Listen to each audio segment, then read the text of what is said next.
Day off yesterday. In the midst of launching a new business, learning a new skill, facing financial obstacles, and the looming possibility of homelessness, I took the day off. And no, I don't feel bad about taking care of my own needs, not one bit. Hey everyone, most of you are aware by now, whether you fully understand what that means or not, that I have a traumatic brain injury. That's why I want to share with you some insights into how my brain injury affects my daily energy levels and capabilities. Before we get started, let me introduce you to the spoon theory, which is a popular analogy used by people with chronic illnesses to explain their energy levels.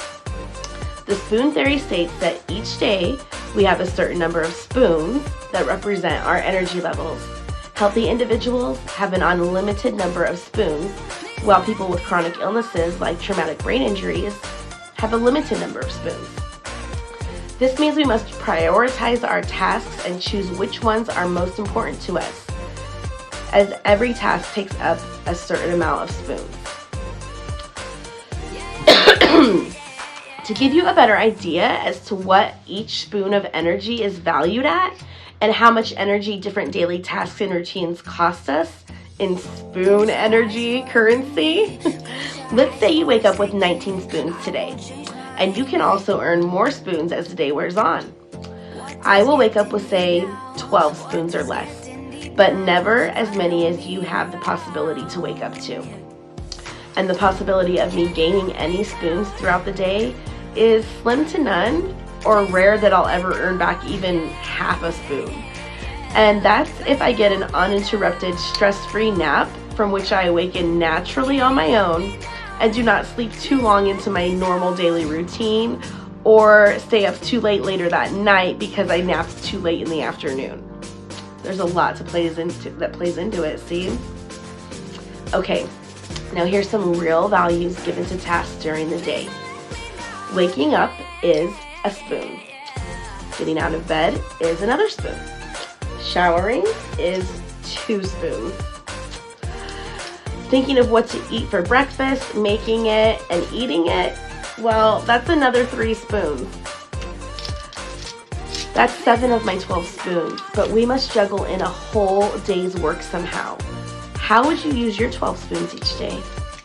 Often sacrificing sleep, self-care, family, and household to try to earn an income is what many of us do. A lot of us don't attempt to work at all for anywhere between 2 to 4 years after brain injury or stroke. An exceptional few will try and fail and try again after 1 year, but almost every TBI patient successfully fails their way to a sustainable career, whether that's 1, 2, or 3 or 4 years later. But we all have to create our own stream of income so that we can work from home and for ourselves. The demand for flexibility and absolute final say-so over our day and our routine and schedule in accordance and direct response to only what we know our body is trying to tell us is an absolute non-negotiable for most of us. If we are ever going to be able to earn an income again, we have to be able to be trusted with our own discernment and common sense. Most 9-to-5 jobs don't allow that. And so there are more TBI patients employed remotely for little pay, no benefits, and little job security, or working in network marketing, or some of us are practicing our entrepreneurial skills and simply failing our way to success until we make it, as you have witnessed firsthand through watching my own journey. However, I don't have the luxury of a support system, including from my family or friends from the state I live in or nationally. So all that means is I must figure out a way to support myself and my kids financially without my brain being tip-top shape. And I have to do it exhausted, worried, and feeling alone. And I have to do it quickly because time and money keep running out. And no prince on a white horse is coming to rescue me and pluck me out of this hellhole and lovingly provide for me the time and love to allow me to heal, get my brain back to a better condition, and not have to stress about my kids, bills, bickering with an immature ex, or anything else in the world. I just don't have that luxury. I'm a single mom, and I gotta do it alone. I am expected to build new neuro pathways in my brain and still do and perform the same as all of you, and earn a living and pay all of my bills on time. None of you can look at me and see that when you wake up in the morning, my brain has already been working twice as much as yours. Just the work of rebuilding itself all night is harder work than you've done all day. I'm building new brain cells here and the making of those connections to create new neural pathways. Man, my brain is working double overtime. It's exhausting work. I wake up tired and I don't question why. And while this may be possible, it is the hardest season I've faced in my entire life. A season most will never have to face. And if they did, they would most likely not face it under such extreme circumstances. But if they did, I'm willing to bet most of the grown-ass men out there would be crying or rolling over and giving up a long time ago, and not been able to even come this far for this long with what little I have had to do it on. I'm talking support, energy, willpower, faith, money, grit, the ability to power through pain and exhaustion and sickness, dizziness, to overcome fear and depression, not just once, but multiple times when you face defeat or loss. Boldness to swallow your pride, and vulnerability to put yourself out there and risk falling on your face over and over and over again until you make it. Not until you fall down one more time, but until you make it. Regardless of whispers, rumors, snickers, people thinking you're a liar or not good enough, thinking you're fake or lazy, but just powering through and never giving up. Learning to balance some sense of normalcy and comfort on a high wire with everyone's eyes on you. Because in order to win big, you got to do big things in front of more than just a few people. Because it is an unbelievable feat what you must do just to have a chance at normal. Let alone the extraordinary life you dreamt of and still do pursue. Because after all I've been through in my life, I deserve my dreams to come true. After what my kids have had to go through, they deserve a life they can't even dream of yet. And I want to make that happen for us so badly.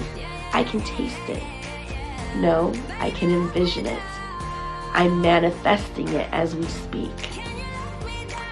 When it comes to TBI, I have found that my energy levels can fluctuate greatly throughout the day. Some days I wake up feeling energized and ready to tackle my to-do list, while other days, even getting out of bed can be exhausting. Tasks that were easy for me before my injury, such as grocery shopping or cleaning the house, now require much more planning and consideration. I need to budget my spoons wisely throughout the day to ensure that I have enough energy for the tasks that are most important to me and the people that are most important to me. However, that doesn't mean my TBI has to hold me back completely. I have found that focusing on what I can do and breaking tasks down into smaller, more manageable steps has been incredibly helpful. By doing this, I can pace myself better throughout the day and achieve pretty much everything that's important to me most of the time. Overall, the spoon theory has been a helpful tool in managing my energy levels and prioritizing my daily tasks. While living with TBI can be challenging, it's important to remember that we still have a lot of control over our daily lives and that every small step we take is still progress. With me, the spoon theory analogy is especially relevant. Essentially, it means that I have a limited amount of energy and must prioritize my tasks and choose carefully how I spend it. However, as a network marketer, I know there are many expectations and demands placed upon me from multiple businesses, which makes it challenging to manage my energy. I need everyone in my network to understand that when I'm doing well, I might be able to do more. But when I'm not feeling as great, I can't always meet expectations. This does not mean that I don't care or won't work hard. It's simply a matter of balancing my physical limitations with the needs of my family and my businesses. On some days, even getting out of bed or doing simple tasks can be very exhausting, and it can take me longer to learn new strategies or information related to my business. I often need to take breaks throughout the day, rest, and pace myself to avoid overexerting. And just like sleep energy reserves don't accumulate over time, meaning I can't just bank away any extra or unused energy from the day for tomorrow, or save them for future use when I am particularly fatigued. The truth is, I never really know from one minute to the next just how much energy I will be supplied with. You see, I can take every precaution I know to conserve my energy to last all day, and still end up in a fog, brain fatigue, and in bed by the time my kids get home. And the smallest things most of you take for granted, like the TV being on in the background while I'm trying to work, or even my kids quietly arguing over a coloring book. Forget about Ava's tantrums and arguments in the evening after my brain has already been at it all day long and not at its best like when I first wake up and have a fresh start. How about sitting under a fluorescent light, or even someone making impolite comments can impulsively set me off into a pattern of emotional highs and lows that will leave me nearly catatonic, with no choice but to go to sleep and let my brain recoup sometimes. I want you to understand this fact. I cannot even go into the grocery store alone when it's busy. And honestly, even when it's not busy, the amount of energy I have to exert just to grocery shop has proven not to be worth it most days. I'd rather give my kids a bath or read to them a bedtime story, or be able to visit a friend on the phone after the kids go to bed for a while. And so I prefer to do curbside pickup and give up choosing my own fruits and vegetables in a decent exchange for the energy I save to use elsewhere in my book. I am forever looking for and learning new ways to cope with triggers, as well as what strategies work best for me personally in order to avoid emptying my tank and experiencing extreme or sudden burnout. But it is trial and error. Plus, I have to remind myself that I am only human. I will not always be perfect at managing my energy. Even on my best days, I will always have distractions or misuse some of my time, or perhaps emotions from my personal life can spill over into my workday mindset from time to time. For that kind of stuff, I feel that that's where we must all choose to give grace to both ourselves and others. Don't you agree? Still, just to make it clear, it doesn't really matter if I wake up feeling fully rested and ready to take on the day's responsibility and tasks ahead. It doesn't mean I will remain sufficiently supplied all day or even for very long. It's never a given that a well-rested feeling will last longer than one or two tasks into my workday. It also doesn't mean that if I end the day with extra energy but end up losing some sleep later that night, that losing even just 2 hours of sleep is okay, because I can use some of what I had left over from the day before to make up for the lost sleep and refill my energy levels to the top again. That chance.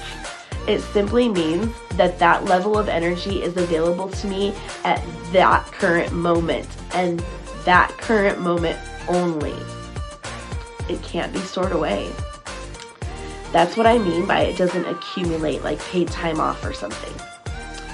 Despite these challenges, I remain determined to fulfill my responsibilities to the best of my ability.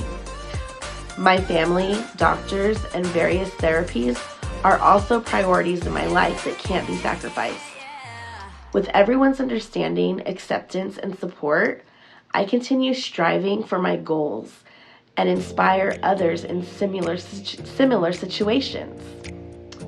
That's what I love about this. I get to inspire other people. Remember, the spoon theory applies to everyone, whether they have a chronic illness or not. It's a reminder that we all need to be mindful of our energy levels and take steps to ensure we're using our energy wisely. Thank you for listening and for your support.